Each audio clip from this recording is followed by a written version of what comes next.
Turn to Allah, He's never far away. Put your trust in Him, raise your hands and pray. Ooh, yeah, Allah, guide my steps, don't let me go astray. You're the only one who can show me the way. Show me the way. Show me the way. إن الحمد لله نحمده ونستعينه ونستغفره ونعوذ بالله من شرور أنفسنا ومن سيئات أعمالنا ومن يهده الله فلا مضل له ومن يضلله فلا هادي له وأشهد أن لا إله إلا الله وحده لا شريك له وأشهد أن محمدًا عبده ورسوله يا أيها الذين آمنوا اتقوا الله حق تقاته ولا تموتن إلا وأنتم مسلمون يا أيها الناس اتقوا ربكم الذي خلقكم من نفس واحدة وخلق منها زوجها وبث منهما رجالا كثيرا ونساء واتقوا الله الذي تساءلون به والأرحام إن الله كان عليكم رقيبا يا أيها الذين آمنوا اتقوا الله وقولوا قولا سديدا يصلح لكم أعمالكم ويغفر لكم ذنوبكم ومن يطع الله ورسوله فقد فاز فوزا عظيما أما بعد فإن خير الحديث كتاب الله وخير الهدي هدي محمد صلى الله عليه وسلم وشر الأمور محدثاتها وكل محدثة بدعة وكل بدعة ضلالة وكل ضلالة في النار فأعوذ بالله من الشيطان الرجيم بسم الله الرحمن الرحيم ولتكن منكم أمة يدعون إلى الخير ويأمرون بالمعروف وينهون عن المنكر وأولئك هم المفلحون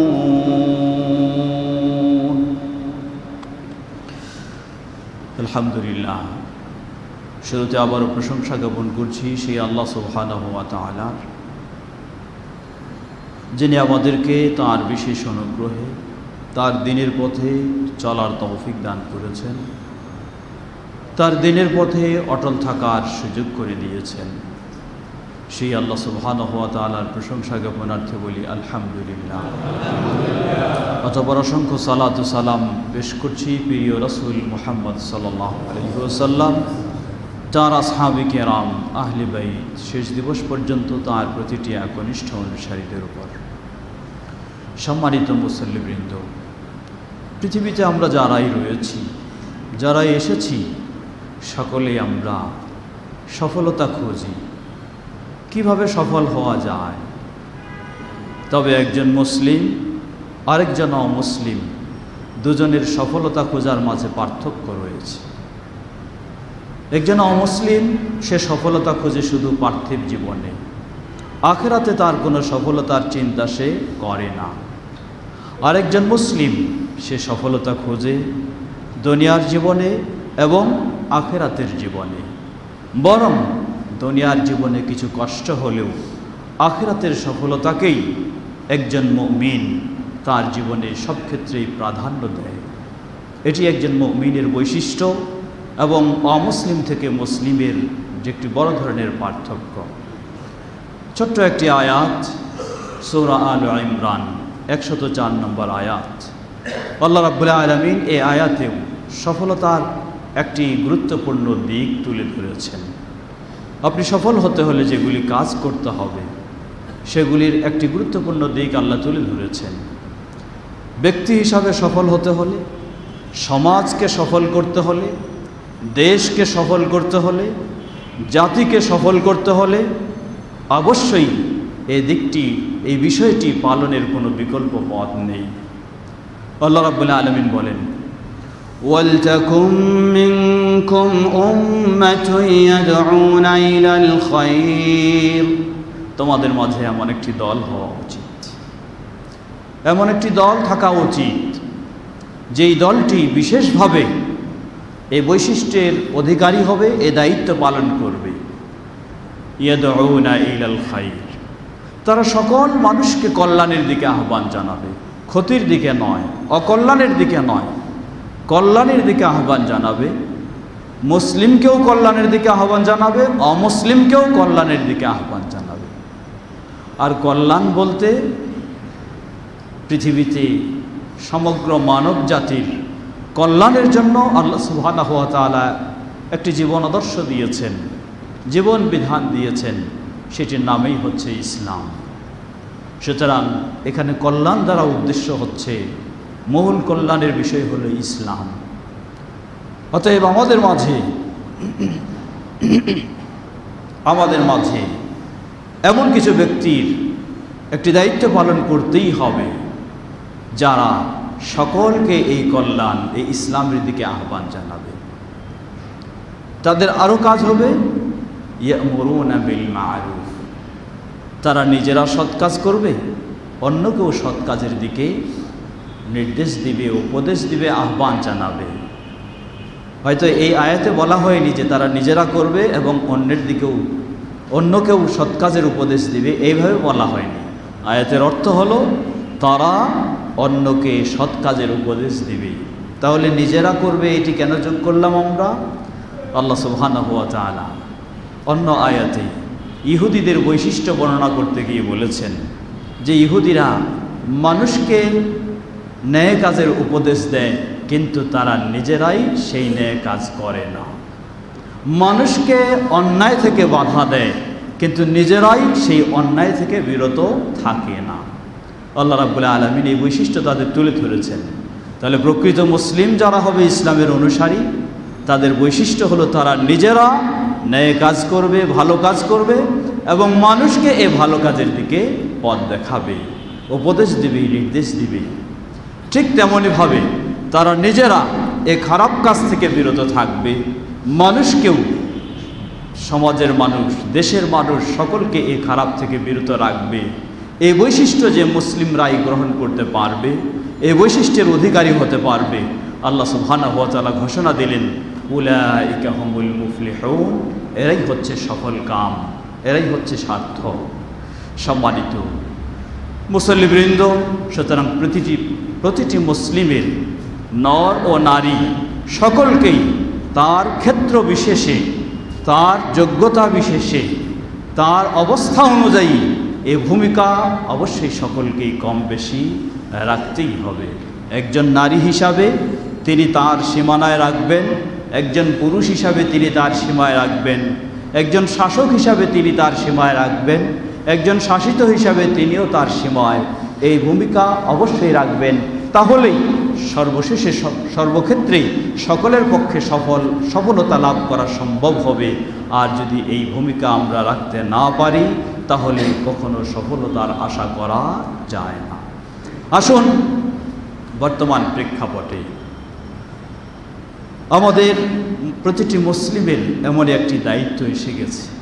আপনি যেখানেই যাকে পাবেন তাকে অবশ্যই ইসলামের দিকে দাওয়াত দিবেন। যেখানে যাকে পাবেন তার মাঝে ভালো কাজের অভাব দেখলে তাকে ভালো কাজের দিকে আপনি আহ্বান জানাবেন। তার মাঝে খারাপ কিছু দেখলে আপনি তাকে সেই খারাপ থেকে বিরত রাখার জন্য উপদেশ দিবেন, তাকে সেভাবেই ব্যবস্থা নেবেন। কিন্তু মনে রাখতে হবে, ইসলাম, আল্লাহ রাব্বুল আলামিন বলেন, ওয়াকাযালিকা জাআলনাকুম উম্মাতাও ওয়াসাতা, আমি তোমাদেরকে করেছি ইনসাফপূর্ণ মধ্যমপন্থী উম্মত। মুহাম্মদ সাল্লাল্লাহু আলাইহি সাল্লামের উম্মতের বৈশিষ্ট্য হলো তারা হচ্ছে ইনসাফপূর্ণ, তারা হলো মধ্যমপন্থী। তাই এই মধ্যমপন্থীকে ভালো কাজের উপদেশ দিতে গিয়ে আবার খারাপ কাজ থেকে নিষেধ করতে গিয়ে সেখানেও তাকে মধ্যম অবস্থান গ্রহণ করতে হবে। চরমপন্থা হবে, অবলম্বন করবে, সেটাও ইসলাম তাকে অনুমতি দেয়নি। আবার অলস পন্থা অবলম্বন করবে, সেটাও একজন মুসলিম হিসাবে তার বৈশিষ্ট্য থাকতে হতে পারে না। তাই সেখানেও আমাদেরকে মধ্যমপন্থা অবলম্বন করতে হবে। বর্তমান বলা যেতে পারে আমাদের দেশ সহ পৃথিবীর বহু মুসলিম অমুসলিম দেশে কিছু অনাকাঙ্ক্ষিত ঘটনা ঘটছে, যেটি আমাদের দেশে সেই গুলশানে এবং সেই কিশোরগঞ্জের শোলাকিয়া ময়দানেও ঘটেছে, আরও বিভিন্ন জায়গায় ছড়িয়ে ছিটিয়েও ঘটেছে কখনো কখনো। এই অনাকাঙ্ক্ষিত ঘটনাগুলি একজন মুসলিম হিসাবে এগুলিকে কখনো কেউ সমর্থন দিতে পারে না, কারণ এগুলি ইসলামের নামে এমন সন্ত্রাসী কর্মকাণ্ড করবে কেউ, এটি ইসলাম কখনো কাউকে কোনো যুগেই কোনো দিনেই অনুমতি দেয়নি। বিশেষ করে যারা কোরআন এবং সুন্নাহর আলোকে সঠিক ইসলামের বিশ্বাসী আহলুল হাদিস বা সালাফি মতাদর্শের অনুসারী, তাদের বিষয়ে এক্ষেত্রে তো কোনো প্রশ্নই আসে না যে তারা এগুলিকে স্বীকৃতি দেবে বা এগুলিকে সমর্থন দেবে বা এগুলির পক্ষে কথা বলবে, এটি কোনোদিন প্রশ্নেই আসতে পারে না। কারণ তারাই সবচেয়ে পৃথিবীর বুকে নবী মুহাম্মদ সাল্লাল্লাহু আলাইহি ওয়াসাল্লাম, খোলাফায়ে রাশিদিন, সাহাবায়ে কেরাম, তাদের সেই সঠিক আদর্শের অনুসারী যারা পৃথিবীর বুকে, তারাই হচ্ছে আহলুল হাদিসরা, তারাই হচ্ছে এই সালাফি মতাদর্শের ব্যক্তিরা। সুতরাং তাদের বিষয়ে এই সমস্ত বিষয়ের ক্ষেত্রে কোনো রকমের ভিন্ন চিন্তা করার কোনোই সুযোগ নেই। গত জুমার খুতবায় এই বিষয়টিও সবিস্তারে বর্ণনা করেছি। আজকে সংক্ষিপ্ত সময়ে সে বিষয়ে বিস্তারিত কথা বলার সুযোগ হবে না। শুধু এতটুকু বলতে পারি, আমরা এক বাক্যে আমরা বলতে পারি, কখনো কোনো আহলুল হাদিস বা সালাফি মতাদর্শের সঠিক অনুসারী যিনি হবেন, তার পক্ষে এগুলি কর্মকাণ্ড করা তো দূরের কথা, এগুলির প্রতি সমর্থন দেওয়া সেটিও কোনো দিন হতে পারে না। বরং অবশ্যই সবচেয়ে যারা এগুলিকে ঘৃণা করে, নিন্দা জানায়, এগুলির প্রতিবাদ করে, তারাই হচ্ছে এই আহলুল হাদিস এবং সালাফিরা।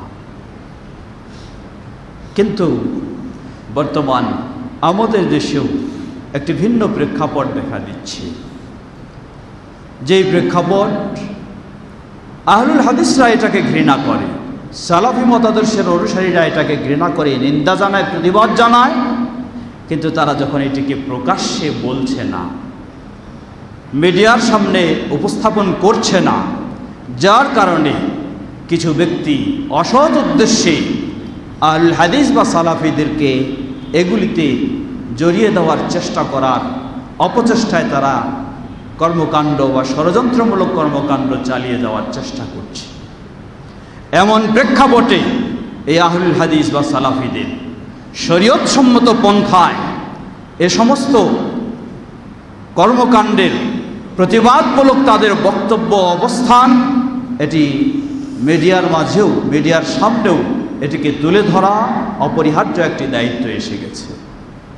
সে লক্ষ্যেই বাংলাদেশ জমিয়তে আহলে হাদিস আজকে 29শে জুলাই জুমার দিন বংশাল নর্থ সাউথ রোডে শান্তিপ্রিয়ভাবে মানববন্ধনের কর্মসূচি হাতে নিয়েছে এবং আগামী জুমায় গোটা দেশব্যাপী এই মানববন্ধনের মাধ্যমে এই ঘৃণিত কর্মকাণ্ডের প্রতি নিন্দা জানিয়ে, প্রতিবাদ জানিয়ে সেই শান্তিপ্রিয়ভাবে মানববন্ধনের কর্মসূচি হাতে নিয়েছে। আমরা আল্লাহ সুবহানাহু ওয়া তাআলার কাছে দোয়া করি আল্লাহ রাব্বুল আলামিন সুষ্ঠু সুন্দরভাবে যেন এই কর্মসূচি আমাদেরকে পালন করার তৌফিক দান করেন। ওয়া আখিরু দাওয়ানা আলহামদুলিল্লাহি রাব্বিল আলামিন।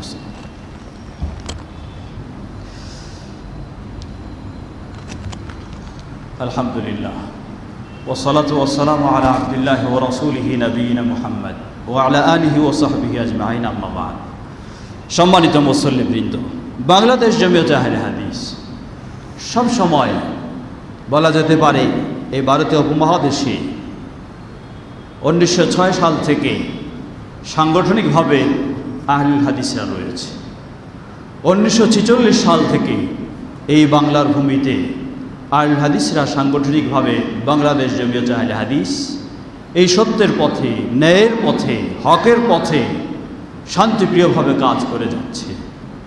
কিন্তু আহলুল হাদিসরা বিভিন্ন রাজনৈতিক দলের মতো কোনো কিছুকে প্রতিবাদ জানানোর জন্য বা দাবি আদায়ের জন্য মাঠে ঘাটে রাস্তায় বিভিন্ন রকমের কর্মসূচি তারা কখনো সেই মিছিল বলেন, আরও কিছু বলেন, বা গাড়ি ভাঙচুর ইত্যাদি কখনো তারা কর্মসূচি কোনোদিন তারা দেয়নি। কেন দেয়নি? এই ধরনের কর্মসূচি শরীয়ত সম্মত নয়, তাই দেয়নি। কারণ কেন শরীয়ত সম্মত নয়? এর মাঝে দুটি দিক রয়েছে। এগুলি কর্মসূচির মাধ্যমে বেশিরভাগই ক্ষতিগ্রস্ত হওয়ার দিকটি রয়েছে। আপনি ভালো করতে গিয়ে যদি ক্ষতিগ্রস্ত হয়ে যান, ক্ষতিগ্রস্ত করে ফেলেন, তাহলে এমন কাজকে ইসলাম কখনো অনুমতি দেয়নি। দ্বিতীয় দিক, প্রশাসনের বিদ্রোহ ঘোষণা করা। সাধারণত সার্বিকভাবে এটাও আহলুস সুন্নাহ ওয়াল জামাআতের সঠিক আকীদা অনুযায়ী এই বিদ্রোহ ঘোষণার বিষয়টিও এটি হচ্ছে খারিজিদের চেতনা হিসাবে আহলুল হাদিসরা বা সালাফিরা এই কর্মসূচি কখনো গ্রহণ করতে চায় না। এখন এই মানববন্ধন, এই কর্মসূচি, এটিকে নিয়ে আমরাও আমাদের সামাজিক মিডিয়া যেগুলি ফেসবুক বা ইত্যাদিতে আমরা দেখছি, কেউ কেউ সেটারও একটু মন্তব্য করার দুই একজন মানুষ সুযোগ নিচ্ছে যে কেন আমরা বাংলাদেশ জমিয়তে আহলে হাদিসের মতো এই সহিহ আকীদার সংগঠন এটা কেন এই কর্মসূচি হাতে নিল। আমরা স্পষ্টভাবে বলতে চাই, যারা এই বিষয়ে মন্তব্য করতে চাচ্ছেন তাদেরকে বেশিরভাগ দেখা গেছে তারা সৌদির মতো শান্তিপ্রিয় দেশেই সেখানে রয়েছেন। তাদেরকে বলতে চাই, সৌদির মতো দেশে থেকে সহিহ আকীদার ধারক বাহক ও লালন করাটা এটা যেন মায়ের কোলে থেকে সহিহ আকীদা গ্রহণ করা ও ধারণ করার মতো। আর বাংলাদেশের মতো পরিবেশে থেকে সহিহ আকীদার ধারণ করা ও লালন করা, এটিকে সেটার সাথে কোনো রকমের তুলনা করার সুযোগ নেই। আপনি বাংলাদেশের প্রেক্ষাপটে যদি আসেন, এখানে যদি দেখেন, তাহলে আপনার মতো ব্যক্তি এটা নয়, বরং এর চেয়ে আরও হয়তো বড় কর্মসূচিও হাতে নেওয়ার পরামর্শ আপনিও দেবেন। তাই আমরা বলবো যে এই শান্তিপ্রিয় জায়গায় বসে বসে বড় বড় ফতোয়া দেওয়া এটি কোনো বিবেকবানের কাজ নয়। বাস্তব অবস্থা বোঝা দরকার, বাস্তব অবস্থা উপলব্ধি করা দরকার, সেই আলোকে ফতোয়া দেওয়া উচিত।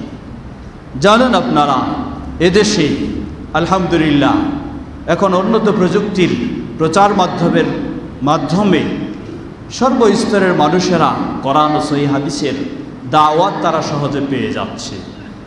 পেয়ে যাওয়ায় তারা যখন এ দাওয়াত গ্রহণ করার চেষ্টা করে, সামাজিক এবং বিভিন্ন রসম রেওয়াজের বহু রকমের প্রতিবন্ধকতার শিকার তাদেরকে হতে হয়। তারা কি ধরনের কষ্টে রয়েছে, যিনি সৌদি আরবে আরামে বসে আছেন তিনি এই কষ্টের কথা কখনো অনুভব করতে পারবেন না। এটা অনুভব করছেন তিনি, যিনি এই সহিহ আকীদার পথে এসে, কোরআন ও সহিহ হাদিসের আলোকে ইসলাম জানা ও মানার পথে এসে কত রকমের তিনি মানুষের ঠাট্টা বিদ্রুপ, মানুষের মিথ্যা অপবাদ, মানুষের কত রকমের হয়রানির তিনি শিকার হচ্ছেন, এটা এই পরিবেশের মানুষই বুঝবে। সুতরাং এমন প্রেক্ষাপটে, এমন অবস্থায় এই ব্যক্তিরা কখনো তথাকথিত ওই সন্ত্রাসী হামলা বা জঙ্গি হামলা এগুলির সাথে কোনোদিন সম্পৃক্ত নয়, তবু তাদেরকে বিভিন্ন অপবাদের শিকার হয়ে যেতে হচ্ছে। বাংলাদেশ জমিয়ত আহলে হাদিস সেই সকল এদেশের সকল সহিহ আকীদা ধারণকারী ব্যক্তিদের পক্ষেই বাংলাদেশ জমিয়ত আহলে হাদিস এই কর্মসূচি হাতে নিয়েছে, বিষয়টিকে স্পষ্ট করে দেওয়ার জন্য যে যারাই এই সালাফি আকীদার অনুসারী বা আহলুল হাদিসের আকীদার অনুসারী, তারা কোশ্চিনকালেও ওই সমস্ত হামলাকারীদের চিন্তার মতো তাদের চিন্তা কখনো হতে পারে না। এটি স্পষ্ট করে দিতে চায় বাংলাদেশ জমিয়ত আহলে হাদিস সকলের পক্ষ থেকে। অতএব এই কর্মসূচি একটি যুগ উপযোগী কর্মসূচি এবং এটিকে অবশ্যই শরীয়তসম্মত আমরা বলবো। কেন শরীয়তসম্মত বলবো? এজন্য প্রথম দিক হচ্ছে এই কর্মসূচিতে রাস্তায় গাড়ি ভাঙচুর, আগুন জ্বালাও, অমুক করো তমুক করো, এগুলি সামান্যতম এই কর্মসূচিতে নেই। সুতরাং দেশের ক্ষতি হবে এমন কর্মসূচি এখানে নেই। এমনকি রাস্তায় যানজট সৃষ্টি হয়ে যাবে, গাড়ি ঘোড়া বন্ধ হয়ে যাবে, সেটাও নেই। কারণ এটা দুই সাইডে শুধু ফুটপাতের উপর দাঁড়িয়ে মানুষ খুব সহজভাবে স্বল্প সময়ে শুধু লিখিতভাবে তার একটা আহ্বান জানাতে চায়, নিজের অবস্থানটাকে স্পষ্ট করে দিতে চায়। তাহলে এটি একটি দিক। দ্বিতীয় দিক, যেহেতু সালাফি আকীদার আলোকে সাধারণত প্রশাসনের বিদ্রোহ ঘোষণা করা এটি সাধারণভাবে নিষিদ্ধ, এটি খারিজিদের কাজ, খারিজিদের চেতনা। সুতরাং এই মানববন্ধন কর্মসূচি এটি প্রশাসনের বিদ্রোহ ঘোষণারও কোনো অংশ নয়। এখানে এমন একটি বিষয় নিয়ে এই মানববন্ধন কর্মসূচি, যেই বিষয়টি প্রশাসনেই দেশের জনগণের কাছে আবেদন করেছে এই বিষয়ে জনগণকে সচেতন করার জন্য। সুতরাং এটি প্রশাসনেরও বিদ্রোহ ঘোষণা এমন বিষয়ে কোনো এখানে সংশ্লিষ্ট নেই। সুতরাং সর্বদিক দিয়ে আমরা বলবো, প্রেক্ষাপট অনুযায়ী, অবস্থার প্রয়োজন অনুযায়ী এটি একটি যুগোপযোগী কর্মসূচি, যে কর্মসূচি কোরআন এবং সুন্নাহর আলোকে ও সহিহ আকীদার আলোকে কোনো এর মাঝে আপত্তিকর বিষয় ইনশাআল্লাহ নেই। তাই আমরা সেই আলোকে চিন্তা ভাবনা করে প্রয়োজনের তাগিদে এই কর্মসূচি হাতে নেওয়া হয়েছে। এর অর্থ এই নয় যে কোনো ইস্যুকে আবার কেন্দ্র করে বারে বারে খালি আমরা মাঠে নামতেই থাকবো, তাও কখনো আহলে হাদিসদের চিন্তা বা বাংলাদেশ জমিয়ত আহলে হাদিসের কর্মসূচি সে ধরনেরও নয়। বরং গোটা বিশ্বের কাছে আমাদের সঠিক অবস্থানটা আমরা জানাই দিতে চাই। সেই সমস্ত সন্ত্রাসী ও জঙ্গি হামলা যেগুলি অনাকাঙ্ক্ষিত ঘটে যাচ্ছে, যাতে দেশ, জাতি, মুসলিম অমুসলিম সকলেই ক্ষতিগ্রস্ত হচ্ছে, দেশে অশান্তি সৃষ্টি হচ্ছে, এমন অশান্তি সৃষ্টি কর্মকাণ্ডগুলিকে বাংলাদেশ জমিয়ত আহলে হাদিস বা আহলে হাদিস আকীদার অনুসারীরা সেগুলিকে ঘৃণা করে, তীব্র প্রতিবাদ জানায় এবং সেগুলির বিরোধিতা করে। এই অবস্থানটাই আমরা দেশবাসীর কাছে শুধু নয়, বরং গোটা বিশ্বের কাছে সালাফিদের বা আহলে হাদিসদের এই সঠিক অবস্থানটা তুলে ধরতে চাই। আল্লাহ রাব্বুল আলামিন সেই সুষ্ঠু সুন্দরভাবে আমাদেরকে এই কর্মসূচি সম্পন্ন করার তৌফিক দান করুন। সফলতা দেওয়ার মালিক একমাত্র আল্লাহ সুবহানাহু ওয়া তাআলা। আল্লাহর কাছে আমরা দোয়া করছি আমাদের এই সুন্দর উদ্যোগের মাধ্যমে যেন আমরা সফল হতে পারি। আল্লাহ আমাদের সকলকে সে তৌফিক দান করুন। সম্মানিত দিনী ভাইরা, অনেক বিষয় রয়েছিল যেগুলি কথা বলা সম্ভব নয়, শুধু দু একটি কথা স্মরণ করে দিচ্ছি। আজকের এই কর্মসূচি সুষ্ঠু সুন্দরভাবে বাস্তবায়নের জন্য আমরা কতগুলি সকল মসজিদে নীতিমালা দিয়েছি, সেগুলি অবশ্যই আমাদেরকে মেনে চলতে হবে। এই কর্মসূচিতে কোনো মিছিল চলবে না, কোনো স্লোগান নয়, কোনো বক্তব্য জনসাধারণের পক্ষ থেকে কোনো রকমেরই থাকবে না। তাই আপনারা নিজেরা এই মসজিদ থেকে, নাজিরবাজার বড় জামি মসজিদ এবং মাদ্রাসাতুল হাদিস থেকে যারা আমরা যাব, আমরা সেই নীতিমালাগুলি অবশ্যই মেনে চলার চেষ্টা করব। অত্যন্ত শান্তিপ্রিয়ভাবে, কারো সাথে ঝগড়া তর্ক কোনো কিছু নয়, ভিন্ন কোনো বিষয় নয়। আমাদের নির্দিষ্ট বক্তব্য সেটি আমাদের ব্যানার এবং ফেস্টুনে লিখিত রয়েছে। সুতরাং মৌখিকভাবে কোনো স্লোগানের কোনো সুযোগ নেই, কোনো বক্তব্যের সুযোগ নেই, কোনো বাদ প্রতিবাদের কোনো সুযোগ নেই। কেউ যদি বিশৃঙ্খলা করার চেষ্টাও করে থাকে, খুব সহজে সুকৌশলে সেটাকে আমরা শান্ত করার, সুন্দর করার চেষ্টা করব। কিন্তু কখনো যেন আমাদের মাঝে কোনো রকমের সেই রকম কেউ কথা বলার, ভিন্ন রকমের চিন্তা বা কাজ করার সুযোগ না পায়, সেই ক্ষেত্রে আমরা সকলে অবশ্যই সচেতন থাকব। ইনশাআল্লাহ। সালাত শেষে মসজিদ কর্তৃপক্ষ যারা দায়িত্বশীল রয়েছেন, আমাদের সম্মানিত সভাপতি আলহাজ সালাউদ্দিন সাহেব আছেন এবং সাথে আছেন আমাদের আলহাজ আবু তালেব সাহেব, সম্মানিত খতিব সাহেব এবং আমাদের আলহাজ আজিম আলী শিকদার বাদল সাহেব, হাফেজ আকিল সাহেব, আরও যারা দায়িত্বশীল রয়েছেন সকলের নেতৃত্বে সালাত শেষ করে মসজিদের বাইরে যে ব্যানার দেওয়া রয়েছে সেই ব্যানার নিয়েই মসজিদের যে নির্দিষ্ট স্থান রয়েছে সেটি হচ্ছে আল রাজ্জাক হোটেলের উত্তর পার্শ্বে, সেখানেই অর্থাৎ কেন্দ্রীয় যে স্থান তার উত্তর পার্শ্বেই হলো নাজির বাজার বড় জামে মসজিদের। ঠিক তেমনইভাবে মাদ্রাসার অবস্থানটি হচ্ছে তার বিপরীত পার্শ্বে মাঝের আইল্যান্ডে পশ্চিমমুখী হয়ে। সেভাবেই আমরা ব্যানার সহ সেখানে যাব, অত্যন্ত সুশৃঙ্খলভাবে, কোনো রকমের কথাবার্তা, হইচই, স্লোগান, মিছিল কোনো কিছু থাকবে না। খুব সুন্দরভাবে, নম্রভদ্রভাবে এবং মসজিদে যারা এসেছেন সকল পুরুষদেরকে বিশেষভাবে অনুরোধ জানাচ্ছি অবশ্যই যেন সকলেই সালাতের পরে কোথাও নয়, আমাদের কর্মসূচির জায়গা সেখানে আমরা যাব। 2টা থেকে 3টা পর্যন্ত আমাদের কর্মসূচির সময়, আমরা যেন সুষ্ঠু সুন্দরভাবে যথাসময় পর্যন্ত সেখানে অবস্থান করে আমাদের কর্মসূচি সফল করতে পারি। আল্লাহ আমাদের সকলকে সে তৌফিক দান করুন। মাদ্রাসার যে ক্লাসের ছাত্রদের নেওয়ার বা যাওয়ার অনুমতি দেওয়া হয়েছে তারাই শুধু যাবে, আর ছোট বাচ্চারা যারা তারা যাবে না, তারা মাদ্রাসায় অবস্থান করবে। ইবাদাল্লাহ রাহিমাকুমুল্লাহ, ইন্নাল্লাহা ক্বাদ আমারাকুম আন তুসাল্লু আলা নবিয়িকুম ওয়া ক্বাদ বাদা বিনফসি ফাকাল ইন্নাল্লাহা ওয়া মালাইকাতাহু ইউসাল্লুনা আলান নবী ইয়া আইয়ুহাল্লাযীনা আমানু সাল্লু আলাইহি ওয়া সাল্লিমু তাসলিমা। আল্লাহুম্মা সাল্লি আলা মুহাম্মাদ ওয়া আলা আলি মুহাম্মাদ কামা সাল্লাইতা আলা ইব্রাহিম ওয়া আলা আলি ইব্রাহিম ইন্নাকা হামিদুম মাজিদ। আল্লাহুম্মা বারিক আলা মুহাম্মাদ ওয়া আলা আলি মুহাম্মাদ কামা বারাকতা আলা ইব্রাহিম ওয়া আলা আলি ইব্রাহিম ইন্নাকা হামিদুম মাজিদ। اللهم ارض عن الخلفاء الراشدين وعن سائر أصحاب نبيك الكريم. يا طيبة يا طيبة يا دوا العيانة اشتقنا لك والهوى نادانا والهوى نادانا. يا طيبة يا طيبة يا